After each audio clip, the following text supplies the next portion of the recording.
নিষিদ্ধ সংগঠন ছাত্রলীগের নেতাদের সাথে গভীর সম্পর্ক ছিল তার। তাদেরকে ব্যবহার করেই বীর দর্পে চলেছেন তিনি। জুলাই অভ্যুত্থানে সাধারণ শিক্ষার্থীরা যখন নানামুখী সমস্যার শিকার, তখনও পাওয়া যায়নি তাকে। শেখ হাসিনা সরকারের পতনের পর হঠাৎ করেই রাস্তায় নামেন তিনি। বনে যান বড় মাপের একজন সমন্বয়ক। শুরু করেন চাঁদাবাজি, হামলা, ভাঙচুর, লুটপাট। বলছি পিরোজপুর শহরের পুরাতন বাস স্ট্যান্ড এলাকার মুসাব্বির মাহমুদ সানির কথা। বর্তমানে সমন্বয়ক পরিচয় দিয়ে এমন কোনো খারাপ কাজ নেই যেটা করেননি তিনি। সমন্বয়ক পরিচয় ব্যবহার করে সানি বিভিন্ন অফিস আদালতে প্রভাব বিস্তারের পাশাপাশি এখন নেমেছেন চাঁদাবাজিতে।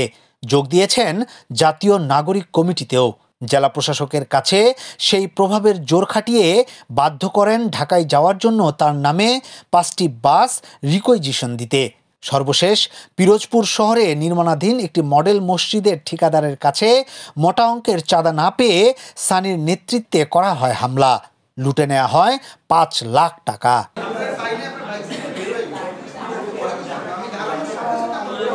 এছাড়া সানি নিজেই নেতৃত্ব দিয়ে ধ্বংস করে দেয় পিরোজপুর শহরের বলেশ্বর সেতুর টলঘর। আর এসব কর্মকাণ্ডের কারণে সংগঠনের অন্যান্য নেতৃবৃন্দের সাথে বাড়তে থাকে তার দূরত্ব। এই দূরত্বের জোরে একবার মারও খেয়েছেন তিনি।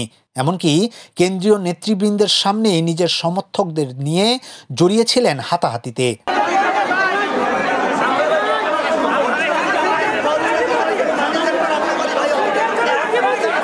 এভাবে নানা অপকর্মের মধ্য দিয়ে 5 আগস্টের পর থেকেই আলোচনায় ছিলেন সানি। তবে শেষ রক্ষা হয়নি তার। ধরা পড়েছেন পুলিশের জালে। সানি গ্রেপ্তার হওয়ার পর পুলিশ প্রশাসনকে ধন্যবাদ দিয়ে আনন্দ মিছিল করেছে বৈষম্য বিরোধী ছাত্র আন্দোলনের অন্যান্য সদস্যরা। সমন্বয়কের পরিচয় ব্যবহার করে সানি সহ আর কেউ যেন কোনো ধরনের অপকর্ম করতে না পারে, জোর দাবি জানিয়েছে